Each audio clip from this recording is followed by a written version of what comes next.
Muito bem, vamos lá. Nós vamos então iniciar aqui o nosso estudo de hoje, dando continuidade ao tema que nós estamos estudando no Livro dos Médiuns. Nós estamos no capítulo 17, Formação dos Médiuns, entrando agora no item número 210. Nós chegamos até a iniciar um trechinho dele no nosso último encontro, mas vale a pena a gente começar desde o início, para não perdermos aqui o fio da meada. Então, nós falávamos sobre a formação dos médiuns, aqui especialmente no que diz respeito à psicografia. E mais uma vez a gente reforça que essas orientações de Kardec servem também para outras formas de comunicação, como por exemplo a psicofonia, como por exemplo a pintura mediúnica. Então são formas dos espíritos, até música mediúnica também, a gente lembra que um trabalho bacana realizado por Irineu Gasparetto, por exemplo, que é tocar o violão e cantar através dos canais mediúnicos, os espíritos se utilizam do médium, e para isso eles começam também, de alguma forma, testando o médium, fazendo exercícios para que ele possa oferecer condições para os espíritos se manifestarem com maior fluidez.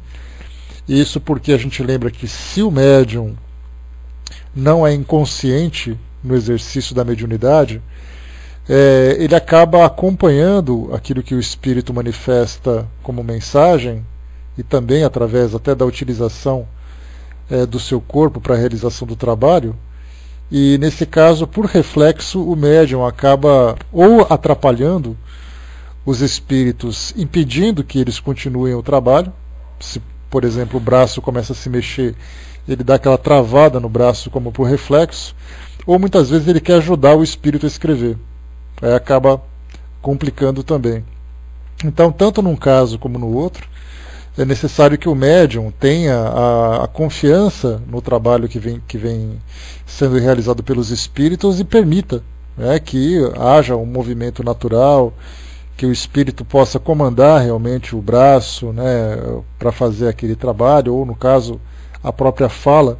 Eu conversei com vocês no encontro passado sobre a questão da psicofonia. É muito comum os médiuns que começam nesse trabalho de incorporação, que é o nome que nós normalmente utilizamos, se ele é um médium semiconsciente, ele começa então a acompanhar o pensamento do espírito, ao mesmo tempo que o espírito fala. E nesse caso, a insegurança dos médiuns iniciais faz com que eles impeçam o espírito de falar. Então eles ficam calados, eles não deixam que o espírito utilize o seu aparelho fonador, vamos dizer assim, para mexer a boca, para falar e tudo mais. Então ele não deixa isso acontecer. Aí ele começa balbuciando algumas palavras, começa a falar algumas frases e é interrompido no meio. Tudo isso porque o médium, na sua insegurança, acaba atrapalhando. Ou algumas vezes quer falar ao mesmo tempo que o espírito está tentando falar. Então acaba truncando a mensagem que vem sendo transmitida. Então a gente vê que são várias as situações, e são bastante curiosas também, nesse início do desenvolvimento mediúnico, para todos os médiuns que não têm aquela ostensividade logo de imediato, mas mesmo assim, sendo ostensivo, ainda acaba tendo medo, receio, principalmente os de psicofonia, porque se entregam ao espírito, o espírito fala aquilo que ele deseja falar, e algumas vezes acaba trazendo um certo constrangimento, porque se é escrito, basta a gente pegar o papel e jogar fora. Se é falado, não tem como a gente pegar pelo rabo da frase e puxar de volta, ele simplesmente flui. Então, nesse caso, a psicofonia ela gera muito mais insegurança, medo, pelo tipo de constrangimento que pode gerar, do que pela psicografia, ou mesmo pela pintura mediúnica, pela música e tudo mais. Então aqui na 210 nós temos as orientações de Kardec. Ele diz assim, que o primeiro indício da disposição para escrever é uma espécie de frêmito no braço e na mão. Esse frêmito é aquele tremor, aquele impulso, como eu falei para vocês também, o médium sente aquele peso no braço, um formigamento, algumas vezes sente dor no braço. Então durante o exercício começa a se sentir, ou mesmo dormência, começa a se sentir também, né? Ele relaxa, ele percebe que o braço dele está ficando diferente. É esse ficar diferente que começa a denotar, né, essa posse, digamos assim, que o espírito começa a dominar. Então, são vários, não tem uma fórmula pronta, cada médium tem uma resposta diferente. No seu caso, você fala que sente uma vibração. Para outros sentem logo de imediato um impulso, para outros sentem isso, aquilo, né? Então, mas é bacana conhecer essa variedade, né? Cada um tendo uma característica diferente, e quando a gente vai tendo noção do que cada médium apresenta, a gente vai formando aquele conjunto de conhecimento. A Miriam colocou: essa noite sonhei que estava psicografando, senti tudo, né? Como se fosse real. Pena que não anotei a mensagem, né? Esse foi o detalhe, né? Que pena. Então, esse é o começo que a gente vê. Como eu falei para vocês, tem médiums que já, nesse processo de desenvolvimento, começa a sentir esse sintoma no braço, não apenas no momento em que ele vai trabalhar, mas ele começa a sentir, como a gente já conversou, durante o dia todo.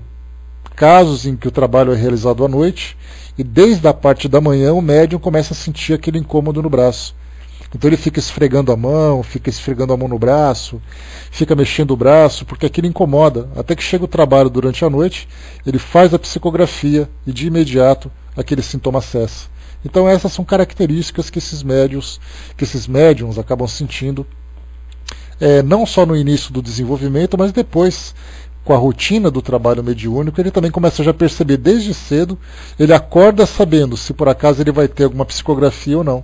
E nesse caso, esses médiums, conforme já conversamos, se por acaso ele tem o hábito de desde o início do dia sentir essas anormalidades no seu braço, se por acaso de manhã ele sente como o braço simplesmente não apresentando nenhum sinal, ele já começa a prever que à noite ele não vai ter nenhum tipo de comunicação.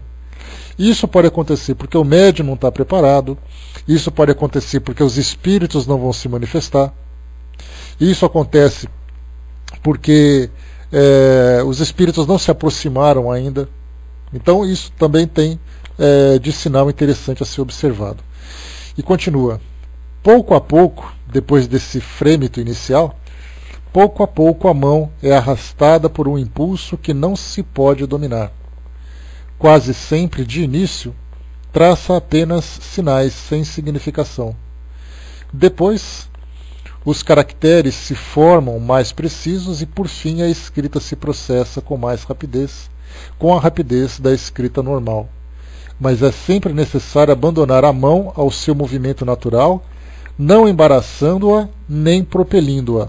Aqui é a recomendação que Kardec coloca já nesse início. Então, quando há esse impulso inicial, é necessário que o médium fique absolutamente relaxado, para que ele não atrapalhe o desenvolvimento da escrita, né? Os espíritos estão fazendo aqueles primeiros experimentos, né, para poder dominar o braço, para ver como o médium vai reagir, qual é exatamente o grau de afinidade fluídica que existe entre o espírito e o médium. Então, essas recomendações de Kardec começam assim para aqueles que realmente estão dando os primeiros passos, né? E aqui ele continua fazendo para nós. Certos médiums escrevem corretamente e com facilidade desde o início, às vezes mesmo desde a primeira sessão, o que é bastante raro. Então, escrever corretamente desde a primeira sessão são casos raríssimos. Normalmente, os espíritos fazem aqueles primeiros testes, né, como nós já conversamos, escrevendo algumas frases, escrevendo mensagens de poucas linhas, de 3, 4 linhas, para, com o passar do tempo, aumentando o volume da comunicação. Então, aquele que já se senta e começa a escrever desde o início, escreve aquelas cartas, esses são casos raros. E continua aqui para nós. Outros fazem por muito tempo apenas traços e verdadeiros exercícios caligráficos. Então começa a fazer rabiscos, começa a fazer pequenas letras, pequenos desenhos, exatamente como é feito nos exercícios da alfabetização. Nós temos aquela cartilha, né, que tem os pontilhados, onde a criança deve seguir para poder aprender a traçar as primeiras letras, ou então para poder fazer coordenação através das ondinhas e tudo mais. Não é o caso dos espíritos, eles não chegam a tanto, mas começa a fazer aqueles primeiros traços, né, para poder seguir o horizonte da folha, para saber exatamente se ele consegue fazer curvas, se ele consegue fazer retas. Então, esses casos são aqueles médiuns que apresentam maior dificuldade. Para aqueles que começam, já estabelecem aquela sintonia imediata, já começam a escrever pequenas mensagens, pequenas palavras, pequenas frases, né? Dizem os espíritos que é para destravar-lhes a mão. Nesse caso, como a gente já conversou, quanto mais a gente vai rabiscando, mais a gente vai se acostumando com o domínio oferecido pelos espíritos, ou o domínio realizado pelos espíritos. Então faz uma vez, outra e tantas outras vezes quantas forem necessárias, até que os espíritos percebam isso. Só para a gente fazer uma comparação simples, como a gente falou, imagine que eu seguro uma caneta e vocês seguram minha mão para poder escrever. Deve haver uma combinação entre aquilo que vocês vão escrever e a minha facilidade para poder oferecer para vocês o meu braço como instrumento. Então, se eu começar a segurar meu braço e tentar escrever do meu jeito, e vocês ao mesmo tempo tentarem escrever do jeito de vocês, vai haver uma desorganização, uma desarmonia entre a minha vontade e a vontade de vocês. Então, para que isso ocorra de uma sintonia perfeita, como se fossem, por exemplo, um casal, como se fosse um casal dançando, né? É necessário que tanto o homem como a mulher, que eles tenham aquela combinação perfeita de passos, de movimentos, para que não haja pisões no pé, tropeços, erros de passos, aquela coisa toda. Então, essa harmonia só se dá através do treinamento. O casal perfeito que dança, só dança de uma forma perfeita após um treinamento, após muito treino, onde eles vão se conhecer, onde eles vão saber exatamente de que forma que um se comporta e tudo mais, né? Na escrita é a mesma coisa. Só que nesse caso, quando os espíritos vêm se comunicar, o médium ele faz esse treinamento inicial com qualquer espírito. Não é apenas com aquele espírito que vem ajudá-lo no treinamento. Porque depois, quando ele começar a trabalhar, não vai ter tempo para poder fazer ensaios. É necessário de imediato que ele já se coloque à disposição pronto para que o espírito venha, traga sua comunicação e vá embora. E depois venha outro espírito, traga nova comunicação e vá embora. Então, exatamente para isso que servem esses exercícios iniciais. Então, tem alguns médiums que eles oferecem uma facilidade muito grande para os espíritos se comunicarem, em termos de afinidade fluídica. Mas ele, pessoalmente, pelo seu medo, pela sua insegurança, porque a gente fala medo porque dá a impressão de que todo médium que começa a experimentar um exercício mediúnico, uma comunicação mediúnica, é aquele médium que aceita com naturalidade, que ele sabe exatamente o que vai acontecer e tudo mais. Como nós já conversamos, tem médiums que não querem ser médiums. Tem médiums de outras religiões. Tem aqueles médiums, imagina por exemplo um médium evangélico que é psicógrafo. De repente ele está na casa dele lá fazendo alguma coisa, vem aquela vontade de escrever. E ele tem uma mediunidade ostensiva que facilitaria muito a comunicação. Mas ele, pelo fato das suas crenças, dos seus conceitos, dos seus preconceitos, ele começa a embaraçar o desenvolvimento desse trabalho. Então há necessidade de fazer o quê? De, com o passar do tempo, fazer um treinamento, e o próprio médium tem que desejar permitir que isso aconteça. Quando há o caso em que há o domínio pleno dos espíritos, aí o médium não tem muita escolha, ele entra num estado de transe, apaga, quando ele acorda a coisa já aconteceu. Então esses casos também são comuns, mas é muito mais comum aquele caso de semimecânico, em que o espírito domina o braço do médium, mas ao mesmo tempo o médium tem consciência do que está acontecendo, ainda que seja uma consciência superficial. Ele simplesmente ouve, como se ele estivesse meio que à distância, ouvindo as coisas acontecendo, ou vendo as coisas acontecendo. Então essa semiconsciência é o que facilita também o trabalho dos espíritos. Porque ele estando plenamente consciente, ele vai oferecer mais obstáculo. Ele estando semiconsciente, dá uma neutralizada na ação do médium sobre o trabalho. E continua. Deixa eu ver aqui. Tá. Se esses exercícios se prolongarem demais ou degenerarem em sinais ridículos, não há dúvida que um espírito se diverte porque os bons nada fazem de inútil. Nesse caso, deve-se redobrar o fervor no apelo aos espíritos bons. Se apesar disso não houver modificação, é necessário parar, desde que nada se obtém de sério. Pode-se fazer a tentativa diariamente, mas convém cessar aos primeiros sinais equívocos, para não se dar oportunidade aos espíritos zombeteiros. Né? Esses espíritos zombeteiros, essa palavra zombeteiro é uma palavra muito antiga, que o nosso português atual praticamente não se usa, mas a gente poderia transformar zombeteiro em zombador, espírito brincalhão. Então, se o médium começa a fazer um exercício, depois de um certo tempo, ele continua ainda naqueles mesmos rabiscos, ou porque ele apresenta dificuldade, ou porque o tipo de espírito que com ele se afinizou acaba também utilizando-o para uma brincadeira. Então é importante que nesse processo de desenvolvimento haja uma observação contínua para saber exatamente qual é o grau de progresso, quanto tempo está demorando, que tipo de mensagem está chegando, qual é o seu conteúdo, quais são as impressões que o médium tem com esse tipo de comunicação. E aí então ele começa a fazer uma análise daquilo que ele vem desenvolvendo, se vale a pena ou não fazer essa comunicação. Não são raros os casos em que há uma frustração muito grande, porque tem aquela vontade do médium de dizer assim, poxa, da pessoa, eu gostaria de ser um médium psicógrafo, eu gostaria de escrever alguma coisa, e ele tenta e nada acontece. Aí ele vai ter que se conformar, colocar a violinha dele no saco, começar a fazer uma outra atividade. Se ele não consegue psicografar, então ele vai servir cafezinho, vai preencher formulário, porque para esse tipo de tarefa, infelizmente, ele não tem habilidade, por mais vontade que ele tenha. E como a gente já falou no texto anterior, Kardec colocou que a fé, a vontade, a crença, são questões secundárias, porque o principal é a predisposição orgânica do médium para que ele possa exercer esse tipo de trabalho. A Miriam colocou aqui, né, ele pode saber o que se passa e também não saber o que está acontecendo no semimecânico. O semimecânico, Miriam, ele é um semiconsciente, vamos dizer assim. Né?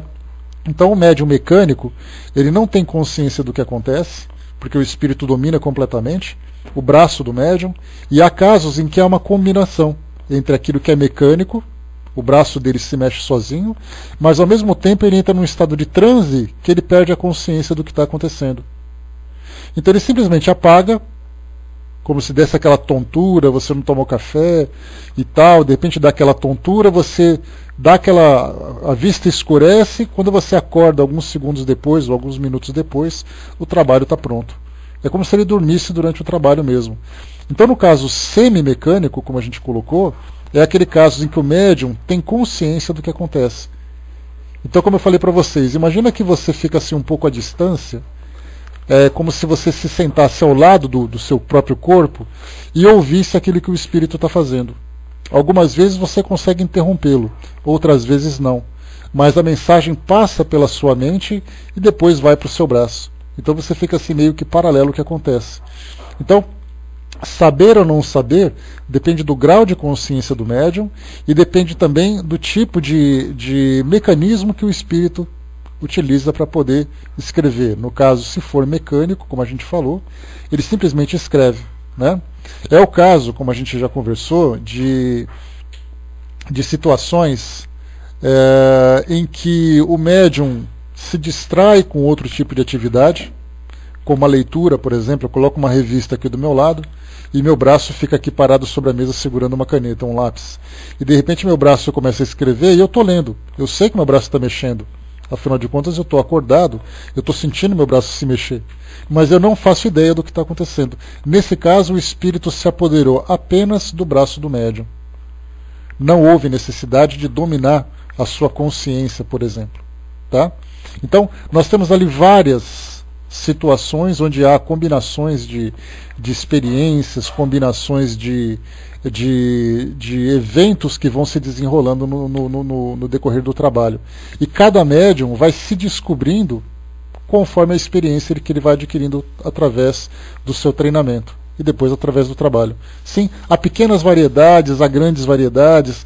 Como eu falei para vocês, eu passei para vocês o site do spiridige.net/mídia, lá da nossa pesquisa, e ali eu apresentei para vocês entrevistas com 2 médiums que trabalham com pinturas mediúnicas.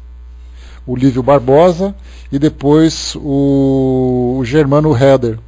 Esses 2 médiums trabalham com pintura. A diferença é que um entra em estado de transe, e depois ele diz que não tem consciência do que aconteceu, que é o caso do Lívio Barbosa. E no caso do Germano, ele é uma pintura mecânica. E o que ele faz? O Germano ele vai conversando com você sobre assuntos dos mais diversos, como acontece na entrevista. Ele conversa, por exemplo, com a Kátia Fonseca, que é entrevistadora lá do programa Mulheres. Ele vai contando histórias da vida dele enquanto o desenho vai se desenrolando na frente dele. E percebe-se cada estilo, com tinta, com giz de cera, com carvão. Então ele vai pintando várias coisas e conversando com você ao mesmo tempo. Esse é um caso de trabalho mediúnico. No caso do Lívio Barbosa, se você conversar com ele durante o transe mediúnico, quem vai responder para você é o espírito. No caso, por exemplo, de Renoir, que fala com aquele português com forte sotaque francês, ou ele fala através fala do castelhano, por exemplo, em caso de pintores espanhóis. Tarsila do Amaral já escreveu através dele, fala com o português, né, aquele português diferente. Então, existe o transe mediúnico e existe o trabalho mediúnico mecânico. Nessas 2 entrevistas, se vocês puderem assistir, é uma média de uns 40 minutos, 1 hora cada uma. Assistam as 2 e façam uma comparação. Dá para a gente ver claramente aquilo que na psicografia também acontece, né? Cunha lembrou aqui também que o José Medrado também teve ali no caso, né? Também trabalha com pintura mediúnica. Aliás, o Medrado médium de efeitos físicos, pintura mediúnica, psicografia e tantos outros trabalhos, né? Vamos lá. Tá. A essas observações acrescenta um espírito. Há médiums cuja faculdade não pode ir além desses sinais. Quando, após alguns meses, não obtiverem mais do que insignificâncias, como um sim ou não, ou letras isoladas, será inútil persistir, gastando papel em pura perda.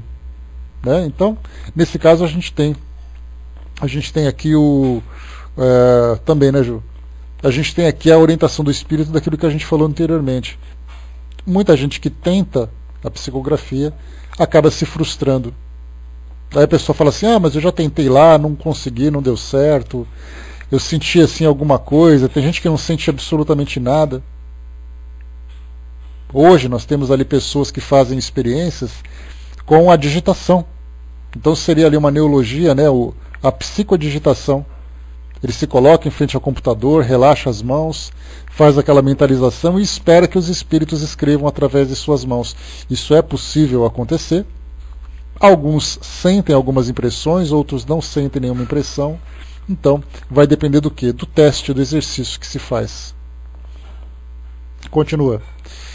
Aliás, as primeiras comunicações obtidas só devem ser consideradas como exercícios a cargo de espíritos secundários, pelo que não se deve atribuir-lhes senão um valor medíocre. O que significa medíocre? Um valor de média importância. Medíocre, hoje a gente utiliza o medíocre como algo negativo, como algo pejorativo. Mas o medíocre significa de média importância. Então as mensagens que chegam para mim através da psicografia, nessa fase de exercício, nessa fase de treinamento, são mensagens bonitas, são mensagens interessantes, mas normalmente são mensagens genéricas, que falam sobre a paz no mundo, que falam sobre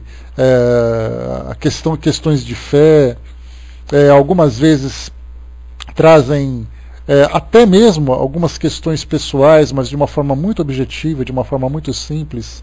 Então isso porque são aqueles espíritos que estão ao nosso lado por afinidade ou por curiosidade, ajudando nesse trabalho, mas a partir do momento em que há o real engajamento do médium nessa tarefa mediúnica e os espíritos percebem nele a seriedade, o comprometimento para realizar um trabalho, e aí então começam a se aproximar aqueles espíritos que realmente têm um conteúdo de valor para trazer para ele próprio, ou para ele próprio e também para ser compartilhado com outras pessoas. Nesse caso, como a gente já conversou, Essas orientações de Kardec são para aqueles desenvolvimentos, para aqueles médiums que desejam se desenvolver de uma forma individual. Ou seja, eu estou na minha casa, eu quero treinar psicografia, eu quero fazer isso e tal. Mas nos tempos atuais, a gente percebeu, dá para perceber isso, que os trabalhos individuais eles têm um resultado pouco significativo para a coletividade. Porque eu recebo na minha casa uma mensagem e a pergunta é, eu vou fazer o que com essa mensagem? Eu vou passar para quem? Eu vou postar no Facebook? Quem vai acreditar em mim? Eu vou publicar vou mandar imprimir um folheto, eu vou escrever um livreto e vou tentar vender? O que isso vai acontecer? Então a gente vê que essas mensagens, esses trabalhos individuais, como Kardec colocava, era para que as pessoas entrassem em contato com o mundo espiritual para os seus próprios interesses. Ou seja, eu faço uma evocação na minha casa para que eu possa me comunicar com um familiar meu, ou para alguém que é do meu círculo familiar. Agora, nos tempos atuais, a gente percebe que esses tipos de trabalhos são mais eficazes nas casas espíritas, onde nós temos ali as pessoas que buscam comunicação, onde nós temos o trabalho realizado para assistência espiritual, onde os espíritos são conduzidos naquele ambiente seguro para esse tipo de assistência. Eu não posso fazer da minha casa, por exemplo, um consultório de atendimento aos espíritos, porque isso eu não tenho preparo para isso. De repente é um espírito sofredor, de repente é um obsessor, isso não é recomendável. Então, aqueles trabalhos individuais têm realmente um cunho pessoal. Se eu souber fazer bom proveito dele, eu posso ajudar não só a mim e a minha família, como eu posso também prestar ali algumas assistências isoladas. Agora, se eu puder, além da minha casa, também prestar um serviço no centro espírita, aí o meu trabalho vai se tornar muito mais produtivo. A Luciana colocou, né, mas não existe uma organização superior para quem passar, quando passar e o que passar. A gente pensa assim, Luciana, quando você faz um trabalho no centro espírita, existe ali uma proposta de fazer com que aquela instituição preste um serviço comunitário.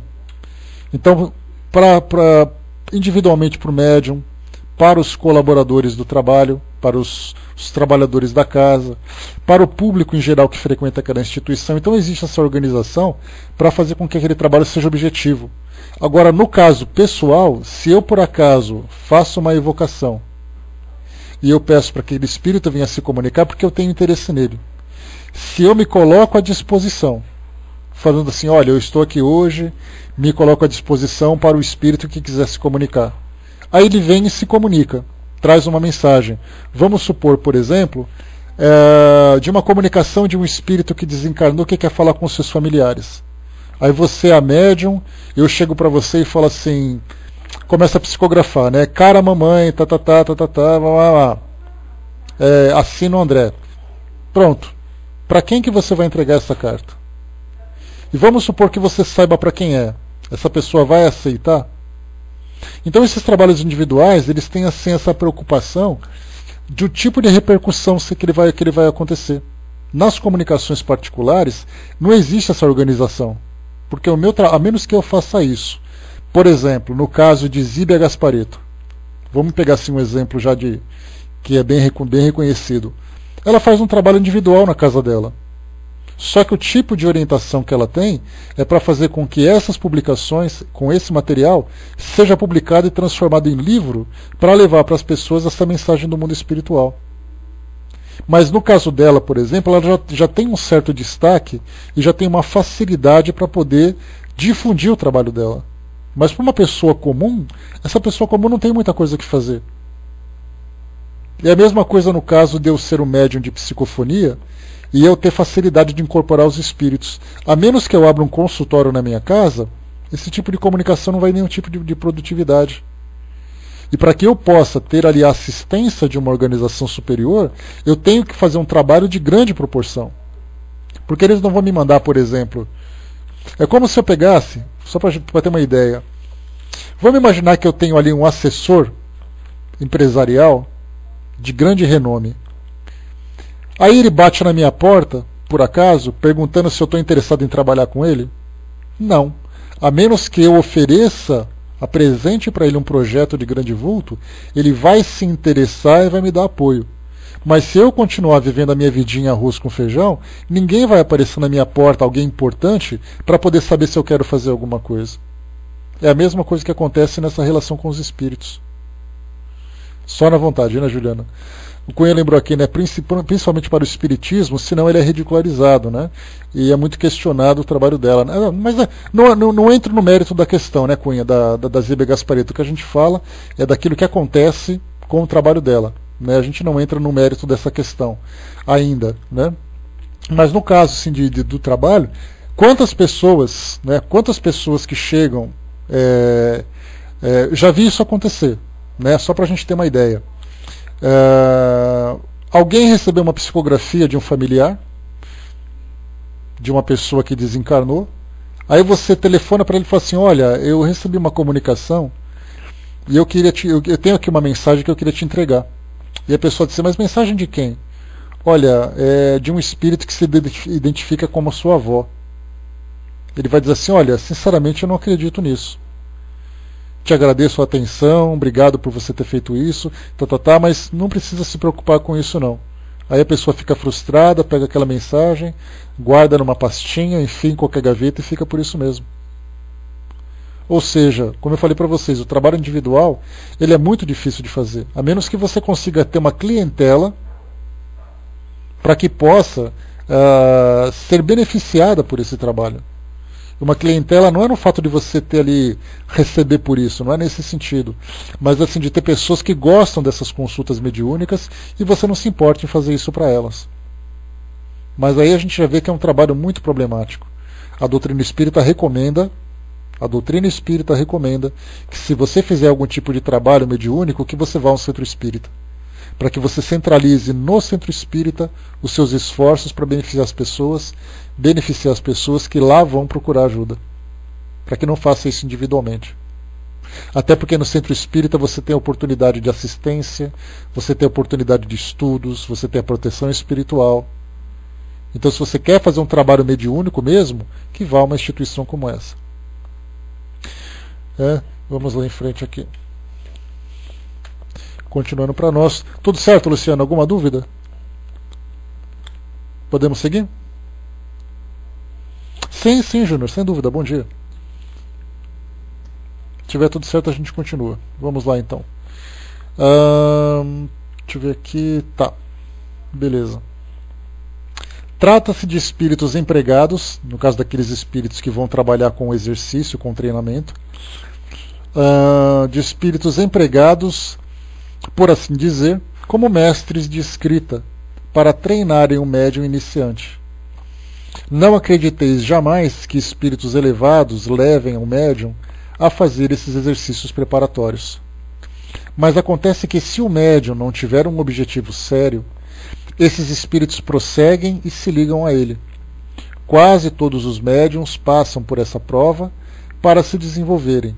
Cabe a eles fazer o necessário para conquistar a simpatia dos espíritos verdadeiramente superiores. Vamos pensar assim. Quando se fala no mundo espiritual, nós falamos de relações, das mesmas relações que nós temos aqui no mundo material. Vamos supor que nós tenhamos que fazer um grande trabalho. Aí vem alguém trabalhar com a gente, essa pessoa não é nem boa, nem má, é apenas alguém que tem um tipo de conhecimento. E ele começa então a fazer esse tipo de trabalho. Só que aí ele começa a se afinizar com você. E aí ele começa a pegar no seu pé. Aí de repente aquela pessoa liga para você: hoje, vamos trabalhar hoje? Aí o telefone toca, a senhora no celular e fala: ah, meu Deus do céu, é ele de novo. Então começa a ficar aquela pessoa chata, impertinente, inconveniente. Exatamente o que acontece com os espíritos. Porque o médium, muitas vezes, por não ter seriedade na sua proposta de desenvolvimento, acaba criando afinidades com espíritos da mesma natureza. As mensagens de cunho mais elevado, as mensagens de sabedoria, são naturalmente transmitidas por espíritos que têm sabedoria. Um espírito comum é como se a gente fosse lá na nossa vizinha, na Dona Maria, e falasse para ela assim: Dona Maria, escreve para mim aí uma mensagem que fale de uma grande sabedoria espiritual. A Dona Maria vai olhar para você e falar assim: o que você quer, meu filho? Ela não sabe, ela não tem capacidade para isso. Agora, se você conversa com um sábio, alguém que é líder de uma religião verdadeiramente nobre, pura, alguém que tem um conhecimento filosófico profundo, alguém que é bem espiritualizado, essa pessoa é capaz de escrever para você essa mensagem. Só que o fato dela ter essa sabedoria e ter esse conhecimento não dá a ela condições ou tempo para poder ajudar alguém no seu próprio desenvolvimento. Ele vai transmitir o seu conhecimento para aqueles que já estão prontos. Então, quem quer se candidatar a ser esse instrumento de comunicação, primeiro precisa passar para a fase de aperfeiçoamento. Depois, a fase de comunicação. Vamos lá, 201. A dificuldade, isso aqui é importante, hein? A dificuldade encontrada pela maioria dos médiuns iniciantes é a de ter que tratar com os espíritos inferiores. E eles devem considerar-se felizes quando se trata de espíritos apenas levianos. Lembrando que essa expressão espíritos inferiores, ela não é necessariamente para espíritos obsessores, espíritos perturbados. Somos nós, pessoas comuns. Quando se fala em espíritos inferiores, nós partimos do princípio de que a nossa referência são os espíritos superiores. Quem de nós aqui são espíritos quem pode se considerar espírito superior? Ninguém. Nós passamos ainda por essa fase de aprendizado, nessa fase de trabalho, a gente reclama, a gente só faz isso, só faz aquilo e tudo mais. Então, nesse caso, os espíritos inferiores são espíritos comuns, muitas vezes tomados por grande boa vontade. Se eu vejo a oportunidade de ajudar, eu falo, por que não? Ele é alguém que... ser inferior e superior, Júnior, vai depender da referência que você tem. Se nós pegarmos, por exemplo, espíritos que são sábios, como Joana de Ângeles, Bezerra de Menezes, Emmanuel, espírito Sheila, Meimei, que são esses mais conhecidos para nós, nós podemos considerá-los superiores a nós. Agora, se nós pegarmos espíritos mais elevados, eles são inferiores a eles. Então, quando Kardec fala aqui dos espíritos superiores, que são os instrutores espirituais, são esses espíritos mais conhecidos, espíritos mais avançados nessa escala evolutiva. Mas não são espíritos que estão acima do nosso planeta. São espíritos que estão ainda vivendo entre nós. Mas numa condição agora de instrutores. Já conseguiram passar dessa fase de aprendizes para chegar na fase de instrutores. Então, esses aprendizes, muitas vezes, um aluno ensina o outro, como a gente vê nas escolas. Tem um aluno que sabe um pouquinho mais do que o outro, tem aluno que tem um pouquinho mais de conhecimento, mas não significa que esse aluno que tem um pouco mais de conhecimento seja aquele aluno comportado, sábio. De repente ele é um aluno muito inteligente, mas é um rabo de foguete. Que ele adora ensinar, mas ao mesmo tempo ele gosta de brincar também, ele gosta de uma arruaça, gosta de contar uma piada, gosta de fazer uma brincadeira, uma provocação e tudo mais. Então, são esses espíritos que estão ali se ajudando. Existem muitos casos, né? Aliás, é o que mais a gente acha. Então, são esses casos que a gente vai observando. Então, assim, se por acaso você começa a fazer um trabalho, e aí então você pede ajuda para o mundo espiritual, você diz assim, olha, eu gostaria que um espírito amigo me ajudasse nesse trabalho. Dependendo das suas intenções, dependendo do teu tipo de pensamento, teu tipo de vibração, você vai encontrar espíritos semelhantes. Então você vai pegar um espírito que pode ser seu amigo ou não. Como Kardec coloca, né, ele diz aqui para nós, esses médiuns devem considerar-se felizes quando se trata de espíritos apenas levianos. Porque em alguns casos, quando eu começo a fazer a coisa por brincadeira, aquelas histórias que o povo conta, que a gente conhece, que quando você começa a fazer uma brincadeira com tábua Ouija, por exemplo, ou a brincadeira do copo. Você está na sua casa com seus amigos, todo mundo adolescente, aquela molecada que gosta de uma festa, gosta de uma balada, aí todo mundo coloca a mãozinha ali em cima do negócio e pergunta assim, com quem que ela vai namorar? E todo mundo fica brincando. Que tipo de espírito que vai dar esse tipo de resposta? Pois é, André. Já fez do compasso, né, Lívia? Pois é, então esse tipo de evocação, porque nada mais... Você pode não fazer uma evocação nominal, mas a partir do momento que você pede para que um espírito venha te responder aquilo que você deseja, é uma evocação. Eu sou um espírito que tem um pouco de conhecimento. Aí eu tive um pouco de estudo assim sobre espiritualidade, isso, aquilo. Aí então eu passo por uma residência, por um local em que eu vejo alguns jovens fazendo esse tipo de pergunta. Eu, André, não perderia meu tempo em chegar até lá, a menos que seja pura observação. Mas se a gente pega assim alguém da rua, porque quando a gente fala sobre espíritos brincalhões, a gente tem que olhar aquilo que a gente vê na nossa cidade, no nosso país. Alguém que não é espírita, alguém que não tem religião nenhuma, é simplesmente um espírito desencarnado. De repente aquele espírito que estava numa balada, aí ele acabou conhecendo outras pessoas, foi para casa, foi para outra festa, de repente ele desencarnou por uma doença. É uma pessoa absolutamente comum que não tem conhecimento de nada. E não tem ainda nenhuma preocupação em ser um espírito moralizado. Mas como ele tem conhecimento desse contato que se tem com o mundo espiritual, do mundo espiritual com o mundo físico, ele se aproveita dessas oportunidades. Se ele for apenas brincalhão, feliz o médium que consegue esse contato. Porque se ele pegar um espírito que tem essa maldade, que tem essa intenção negativa, aí ele pode se tornar um problema. Houve um caso que certa vez um amigo me contou, aliás ele foi o meu, digamos assim, o meu mentor, né, um amigo muito querido que foi o meu mentor na doutrina espírita, ele que me aproximou do espiritismo. Ele contava, ele era um médium muito experiente, trabalhava na Umbanda, embora tivesse conhecimento espírita. Ele me contou certa vez assim que ele estava ali na casa dele, aí de madrugada bateram na porta. Aí ele foi atender assustado e tudo mais, ele era um coronel da Polícia Militar aposentado, é um coronel da Polícia Militar aposentado, hoje lá pelos seus 75 anos, quase 80, aí bateu na porta da casa dele. Aí ele abriu a porta, era um vizinho.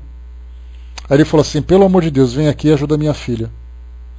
Aí ele falou, o que foi? O que aconteceu? Eu não sei, ela está estranha. Aí ele foi lá, se vestiu rapidamente, chegou até lá. Quando ele chegou até lá, a garota estava ali obsediada, num transe mediúnico, porque durante a tarde ela fez uma brincadeira do copo com as amigas. E nisso daí veio um espírito e acabou depois incorporando na garota e não queria deixar ela embora. E aí então ele fez ali todas as técnicas que ele tem da Umbanda e tudo mais e conseguiu fazer com que o espírito se afastasse. E isso aconteceu, é um fato que aconteceu por causa de uma brincadeira dessa. Ou seja, se você pega um espírito brincalhão, ele responde perguntas engraçadas. Mas se você pega um espírito que não é brincalhão e vê ali para ele algo interessante a ser aproveitado, ele vai se aproveitar. E aí então vai ser esse grande transtorno, como Kardec coloca. E aí ele diz assim para nós aqui, já li o que vocês escreveram, pessoal. Ele diz assim, toda a sua atenção deve ser empregada para não os deixar tomar pé, porque uma vez firmados nem sempre é fácil afastá-los. Esta é uma questão capital, sobretudo no início, quando, sem as precauções necessárias, poder-se-á pôr a perder as mais belas faculdades. A primeira precaução é armar-se o médium de uma fé sincera sob a proteção de Deus, pedindo a assistência de seu anjo guardião. Este é sempre bom, enquanto os espíritos familiares, simpatizando com as boas ou más qualidades do médium, podem ser levianos ou até mesmo maus. Essa é uma recomendação fundamental de Kardec. O Júnior colocou, né? A Marlise, tempos atrás, já se deparou com isso. Um amigo, depois de uma balada, na casa dela, vieram vários espíritos e o mesmo nem falou nada, né? Pois é, a gente vê que isso acontece. São situações, experiências que vão sendo vivenciadas, porque o grande medo que se tem, essas proibições, por exemplo, que as religiões normais se apegam, lá no Antigo Testamento de Moisés, quando ele fala que você não deve consultar evocadores, necromantes, que você não deve ter comunicação com o mundo espiritual, é por esse motivo.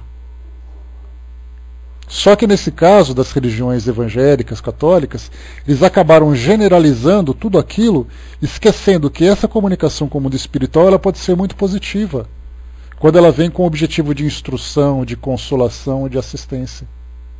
Mas, de um modo geral, as pessoas brincam de fazer evocações e acabam depois se deparando com essas situações. Quando vem um espírito e fala assim, eu sou o demônio.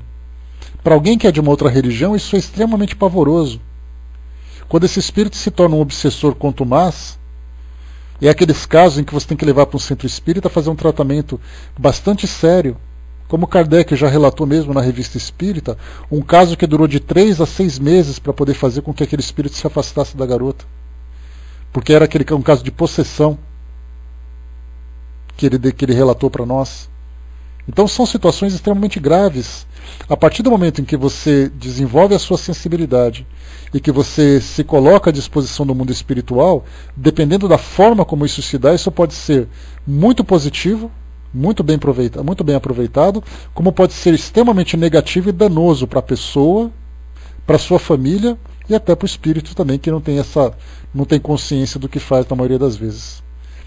O Brás colocou ali em cima para nós: a sociedade do mundo espiritual é a mesma da encarnada, embora em estado diferente. Alguns conhecem mais, alguns conhecem menos, mas é exatamente a mesma coisa. O caráter da sociedade é o caráter da nossa sociedade.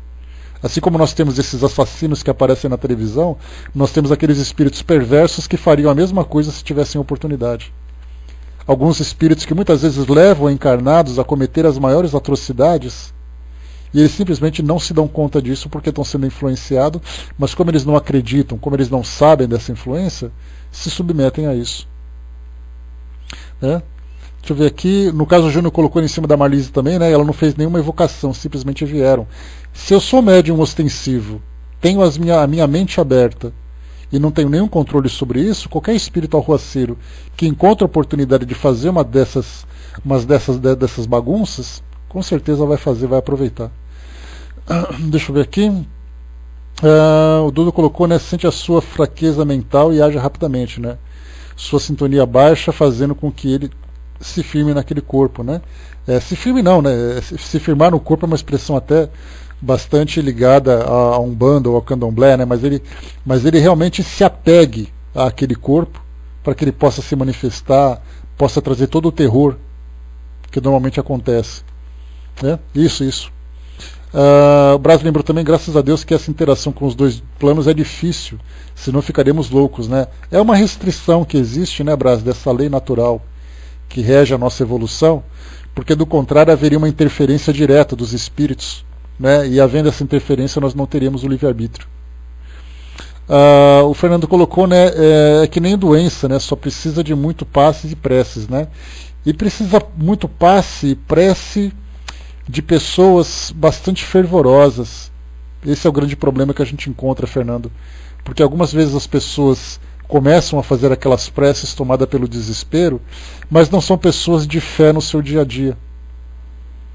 E é aí que a gente começa a encontrar dificuldade para lidar com essas situações. Aí você vai chamar uma pessoa aqui, uma pessoa ali, vai chamar um padre, vai chamar um pastor, vai levar no centro espírita, porque você mesmo não consegue fazer isso. Um problema.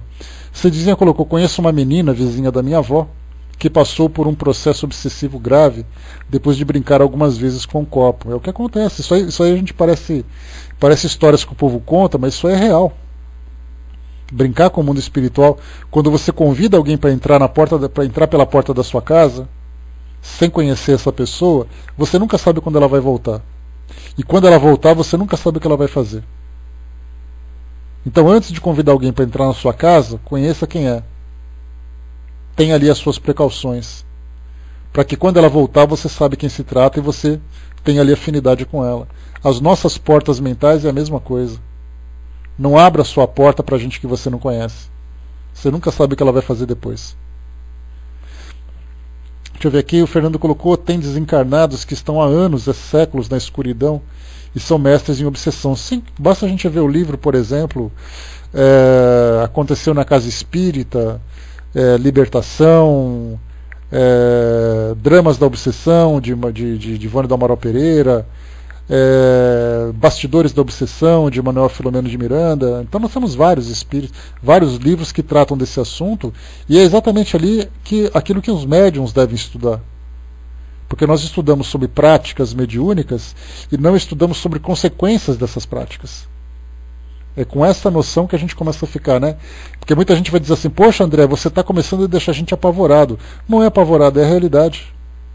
O mundo espiritual não é um mundo cor-de-rosa. Se a gente pegar, por exemplo, os trabalhos de Chico Xavier, que pelo que a gente conhece são só bons espíritos que falam com ele, esses bons espíritos só falam com ele porque ele conseguiu, através de muito custo, impedir a influência dos espíritos inferiores, dos espíritos perturbados, vingativos, destrutivos. Porque se deixasse, certamente ele seria tomado por eles e Deus sabe o que ia acontecer. Né? A Cindizinha lembrou também, né, Diálogo com as Sombras, né, sobre esse assunto também é muito bom. É do Robson Pinheiro, né, mas nesse caso ele tem ali uma certa relação com um pouco com a Umbanda também e tudo mais, né, mas é a mesma realidade do mundo espiritual também. Né? Vamos lá. Mais para frente a gente vai falar sobre desobsessão, tem bastante coisa legal para a gente conversar. Fernando colocou aqui, né, tem médiuns que se acham superiores e que nem se preocupam e deixam a porta aberta e sofrem as consequências disso. Né? O bom médium é aquele médium que é humilde, aquele médium que é bem estudioso, aquele médium que é perseverante, bem preparado, e aí se ele consegue oferecer condições para que haja os bons resultados, né, que a gente vê nessa comunicação com os espíritos. Então essa é a primeira precaução, saber exatamente com que espírito a gente está lidando. A segunda precaução é dedicar-se com escrupuloso cuidado a reconhecer, por todos os indícios que a experiência oferece, a natureza dos primeiros espíritos comunicantes, dos quais é sempre prudente desconfiar-se. Se esses indícios forem suspeitos, deve-se apelar com fervor ao anjo guardião e repelir com todas as forças o mau espírito, provando-lhe que não conseguir enganar.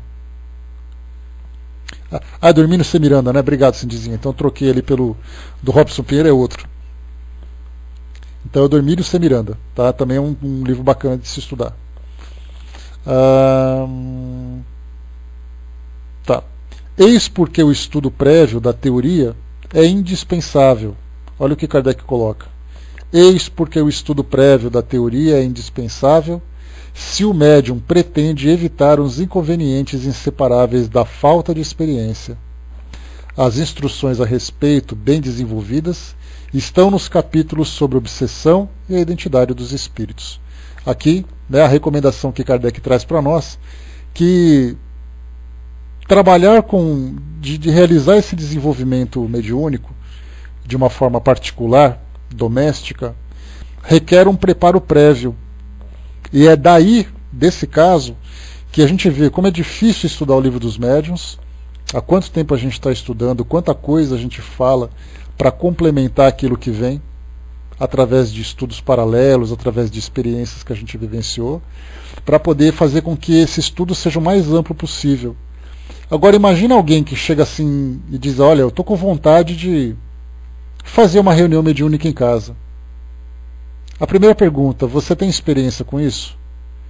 Ah, não, mas eu vi num livro lá que pode ser feito. Você já estudou sobre tudo aquilo que fala, sobre os prós e os contras dessas reuniões? Ah, eu dei uma lida rápida ali e vi que é interessante. Então a gente vê o que acontece. É por essas razões, por situações dessa natureza, que os espíritos dizem, não façam evocação em casa, façam no centro espírita. Qualquer trabalho mediúnico tem que ser realizado num centro espírita. Mas se eu tiver conhecimento, tiver segurança e quiser fazer, eu posso? Claro que eu posso. Mas a maioria das pessoas não se preparam para isso suficientemente. A maioria das pessoas não tem essa tranquilidade. Já contei para vocês sobre esse caso, para vocês terem uma ideia. Mas eu conto de novo, né, porque muita gente não ouviu. Esse mesmo amigo que me trouxe para o Espiritismo, já há quase 20 anos, nós nos conhecemos por uma necessidade que eu tinha de um tratamento médico. Na verdade, um tratamento espiritual, né, motivo de saúde e tudo mais. E ele começou então a me levar no centro espírita para fazer um tratamento até lá. Aí eu ia, conversava com o médico, que era um espírito que estava ali com o médium, né? A gente conversava, um médico muito divertido, por sinal. E aí então ele trazia as recomendações dele e tal, e ele me recomendava passes, uma vez por semana em casa, ou se eu fosse até um centro espírita para fazer isso. E aí então esse amigo, por ter essa grande experiência, ele começava então a me dar passes. Chegava em casa, ele me aplicava o passe e tudo mais, até que certa vez ele permitiu Ele tinha 3 espíritos com quem ele trabalhava lá no centro de Umbanda. Era um espírito português, era um espírito índio e era um preto velho, né, que eles se caracterizam dessa forma. E aí então de vez em quando ele permitia que esses espíritos se manifestassem para que eles fizessem o tratamento. É a forma como ele achava interessante, dentro da cultura da Umbanda, de fazer com que o trabalho seja muito mais eficaz. E aí então vinha ali um espírito desse preto velho, fazia o passe, depois de vez em quando vinha esse índio para dar uma olhada pela casa, vinha esse espírito português que ele conversava, né? É interessante a personalidade de cada espírito. O índio não conversava quase nada, ele só andava pela casa, ou fazia algumas práticas lá que ele tinha, né, de gestos e tudo mais, que ele dizia que era para limpar o ambiente. Naquela época a gente deixava e tudo mais, né? Esse preto velho conversava e dava os passes, e esse português só conversava. Trazia uma mensagem assim de sabedoria, um espírito tranquilo, sereno e tudo mais. E aí então algumas pessoas, alguns vizinhos e amigos ficaram sabendo que isso acontecia em casa. E aí então depois do meu passe, sempre tinha alguém esperando. Aí ele aplicava o passe também por cortesia, porque eram amigos nossos e tal. Até que veio uma amiga que ela estava passando por um processo de obsessão. E ela veio em casa, aí esse senhor, esse amigo nosso, a esposa estava junto, a minha mãe também estava junto, a esposa e minha mãe eram médiums, e elas então incorporaram 2 obsessores dentro da minha casa. E a partir desse dia, no dia seguinte, ele já não permitiu que isso acontecesse mais. Ele falava assim, olha, essa é a última vez que a gente faz, porque a tua casa não é esse lugar, a ideia era outra, né, que os espíritos viessem aqui para te dar assistência, mas nesse caso, como as pessoas estão buscando essa ajuda, é necessário que você então encaminhe para um centro espírita, para qualquer lugar que elas queiram ir, mas a sua casa não é lugar de fazer isso. Então já percebeu o quê? Que ali, pelo tipo de frequência que estava tendo, pelo tipo de ambiente que estava sendo criado, já percebia as inconveniências que aquilo poderia trazer para a tranquilidade doméstica. E aí a gente percebe assim como é essa ideia da gente fazer alguma coisa em casa. Então, chama alguém, né? Porque é muito comum isso. Médiums que de repente você fala assim, olha, eu estou com um problema lá na minha casa e eu queria a sua ajuda. Não, a gente vai lá, não tem problema. Aí ele vai, faz um ritual, acende ali algumas velas. Normalmente a sua relação é muito ligada com religiões de tradições africanas e tudo mais. Então ele vai na tua casa, faz um ritual. Aquela ideia de limpar o ambiente da casa, né, como normalmente acontece nessas religiões.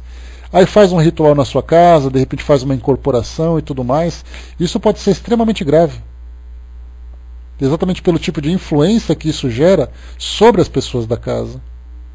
Normalmente o objetivo é fazer com que os espíritos que estão apegados à família, espíritos que estão trazendo problema para a família, sejam afastados. Mas dependendo da forma como aquilo acontece, dependendo da experiência que esse médium tem, isso pode ser positivo como pode ser muito negativo. Então esse é o cuidado que se deve ter nessa relação com o mundo espiritual. E continua para nós. Aqui nos limitaremos a dizer que, além da linguagem, podemos considerar como provas infalíveis da inferioridade dos espíritos todos os sinais, figuras, emblemas inúteis e pueris, toda a escrita bizarra, irregular, intencionalmente deformada, de tamanho exagerado ou em formas ridículas e estranhas. Mas a escrita pode ser muito ruim, até mesmo pouco legível, o que depende mais do médium do que do espírito, sem ter nada de insólita. Temos visto médiuns enganados de tal maneira que medem a superioridade dos espíritos pelo tamanho das letras, dando grande importância às letras bem modeladas, como caracteres de imprensa, puerilidade realmente incompatível com a superioridade real. Então aqui a recomendação que se dá é que observe o resultado do trabalho.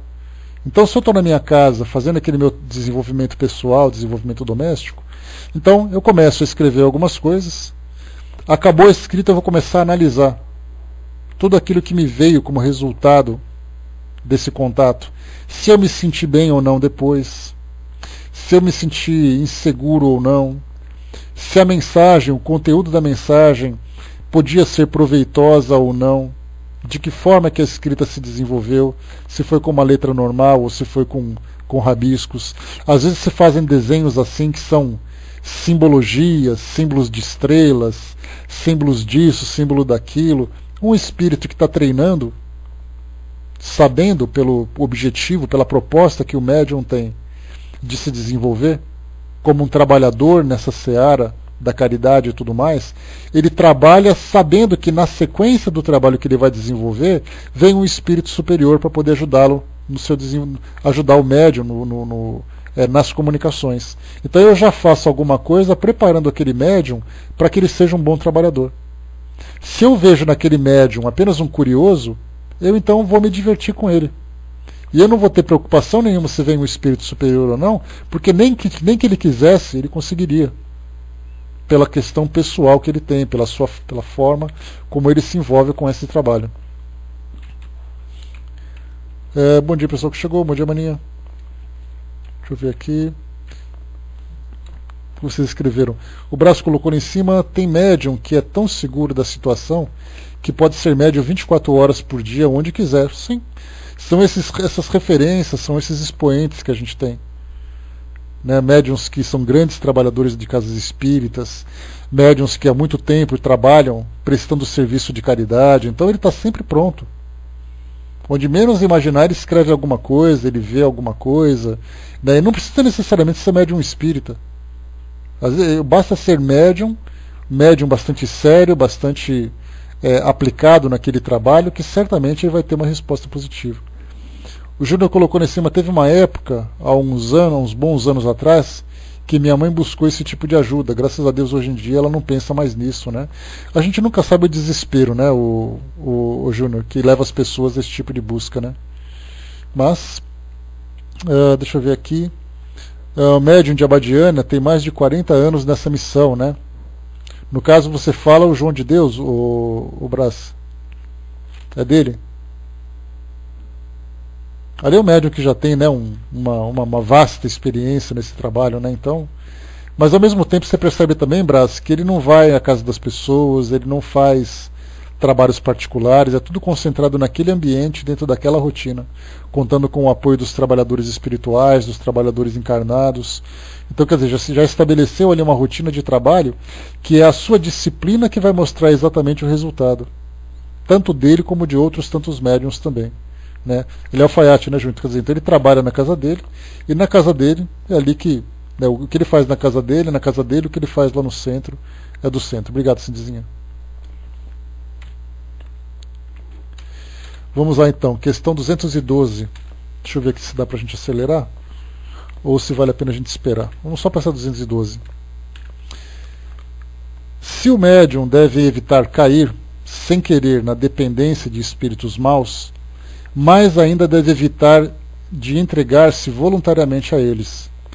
Uma vontade incontrolada de escrever não deve levá-lo a crer no primeiro espírito que se apresente, a menos que pretenda livrar-se dele mais tarde, quando não mais lhe convier. Mas não se pede impunemente a assistência, seja para o que for, de um espírito mau que pode exigir o pagamento muito caro de seus serviços. Algumas pessoas impacientes com o seu desenvolvimento mediúnico, que acham muito lento, lembram-se de pedir auxílio a qualquer espírito, mesmo que seja mau, contando mandá-lo embora depois. Muitas foram logo atendidas e escreveram imediatamente, mas o espírito, não se importando de haver sido chamado nessas condições, mostrou-se indócil na hora de sair.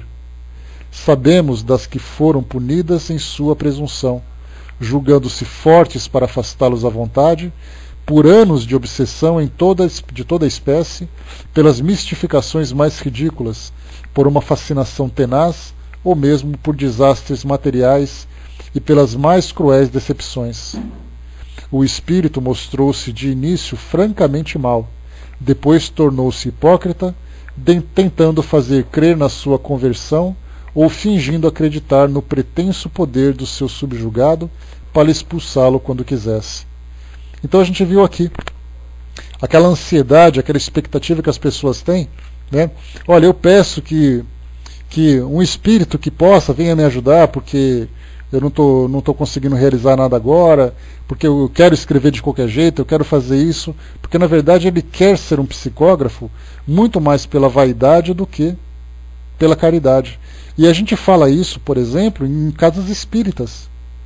Eu sou um médium que eu quero porque eu quero ser médium psicógrafo, eu quero ser um médium que trabalha na casa espírita com comunicações, porque isso me faz sentir importante. Afinal de contas, eu vejo as peregrinações que são feitas lá em Uberaba para visitar, na época, Chico Xavier, para visitar o Celso de Almeida Afonso e outros médiums. Então eu também quero ser um médium assim, eu quero escrever livros. Eu quero fazer médiums, fazer curas importantes. Eu quero ser como João de Abadiânia, quero ser como João Berbel.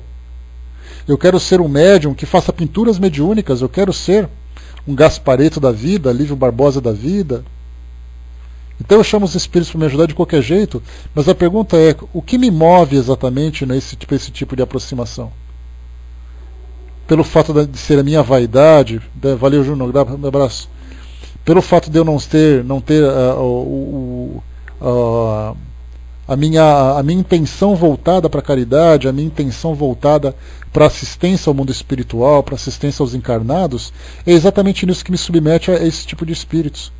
Porque os espíritos que são bons espíritos, os superiores, vão perceber. Vamos supor que eu seja um espírito que eu tenha pelo menos um pouco de bondade no coração. Aí eu vejo um médium que está muito preocupado com a vaidade. Ele não só quer fazer determinado tipo de trabalho, como ele quer fazer rápido.